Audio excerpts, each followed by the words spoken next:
Selamat datang di kelas Bahasa Indonesia. Kali ini kita akan membahas tentang kedudukan dan fungsi bahasa Indonesia. Setelah menonton video ini, teman-teman diharapkan akan mampu menjelaskan dan memahami fungsi-fungsi dari bahasa Indonesia serta kedudukan bahasa Indonesia. Bahasa Indonesia berfungsi sebagai lambang kebanggaan nasional, identitas nasional, alat pemersatu dalam keberagaman latar belakang sosial budaya dan bahasa, serta alat penghubung antar budaya dan daerah. Bahasa Indonesia memiliki peran yang sangat penting dalam berbagai aspek kehidupan masyarakat Indonesia. Upaya menjaga dan melestarikan bahasa Indonesia merupakan upaya yang mutlak dilakukan pemerintah dengan mengatur kewajiban adanya mata pelajaran atau mata kuliah bahasa Indonesia pada instansi pendidikan, mulai dari tingkat sekolah dasar sampai pada perguruan tinggi. Undang-Undang Nomor 20 Tahun 2003. Peraturan Pemerintah Nomor 57 Tahun 2021 tentang Standar Nasional Pendidikan, 2021.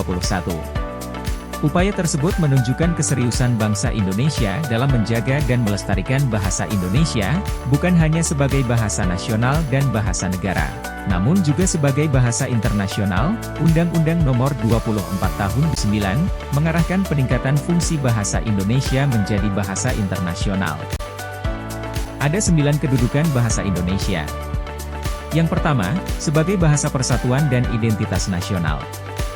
Bahasa Indonesia digunakan untuk menyatukan beragam suku, etnis, dan budaya yang ada di Indonesia.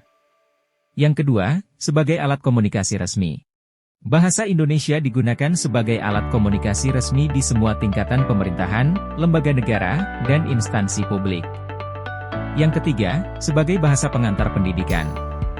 Bahasa Indonesia digunakan sebagai bahasa pengantar dalam sistem pendidikan dari tingkat dasar hingga perguruan tinggi. Yang keempat, sebagai media informasi dan komunikasi. Bahasa Indonesia digunakan dalam media massa, termasuk surat kabar, majalah, radio, dan televisi. Yang kelima, sebagai bahasa ilmu pengetahuan dan teknologi. Bahasa Indonesia digunakan dalam perkembangan ilmu pengetahuan dan teknologi di Indonesia. Yang keenam, sebagai alat komunikasi bisnis. Bahasa Indonesia menjadi medium utama dalam dunia bisnis dan perdagangan di Indonesia. Yang ketujuh, sebagai penguatan identitas budaya. Bahasa Indonesia memainkan peran dalam melestarikan dan mengembangkan kekayaan budaya Indonesia. Yang kedelapan, sebagai bahasa kreativitas dan seni. Bahasa Indonesia menjadi medium bagi seniman dan budayawan untuk menyampaikan karya-karya kreatif, seperti sastra, musik, dan seni rupa. Dan yang terakhir, sebagai pengembangan ekonomi. Bahasa Indonesia memainkan peran dalam mendukung pertumbuhan ekonomi dan investasi di Indonesia.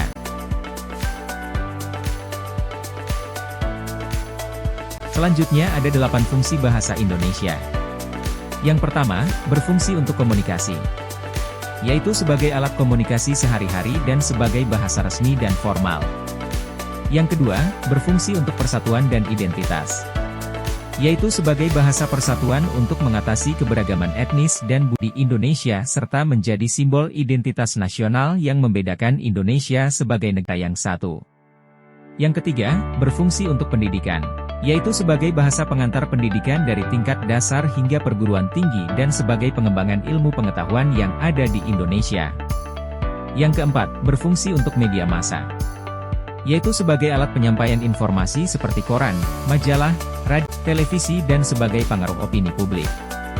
Yang kelima, berfungsi untuk administratif dan hukum, yaitu sebagai bahasa resmi di semua tingkatan pemerintah dan sebagai dokumen hukum dan administratif seperti peraturan perundang-undangan. Yang keenam, berfungsi untuk ekonomi dan bisnis, yaitu digunakan dalam bisnis dan perdagangan sebagai alat komunikasi antara pelaku bisnis serta sebagai alat negosiasi dan perjanjian. Yang ketujuh, berfungsi untuk sosial dan budaya, yaitu sebagai pengungkapan identitas kultural untuk menyampaikan, melestarikan, mengembangkan identitas budaya dan tradisi masyarakat Indonesia sebagai ekspresi seni dan kreativitas. Yang terakhir, berfungsi untuk hubungan internasional, yaitu sebagai bahasa representasi Indonesia dalam forum internasional dan memfasilitasi komunikasi dengan pihak asing dan lembaga internasional. Bahasa Indonesia adalah bahasa resmi dan bahasa nasional Republik Indonesia. Sebagai bahasa resmi, bahasa Indonesia memiliki kedudukan yang sangat penting dalam berbagai aspek kehidupan di Indonesia. Fungsi-fungsi ini menjadikan bahasa Indonesia sebagai alat yang vital dalam mempersatukan beragam suku, budaya, dan bahasa daerah di Indonesia serta memperkuat identitas bangsa dalam konteks global. Oke teman-teman, setelah mengetahui mengenai fungsi dan kedudukan bahasa Indonesia, berikan pendapatmu, kira-kira apakah yang akan terjadi jika sampai saat ini kita tidak memiliki bahasa nasional bahasa Indonesia?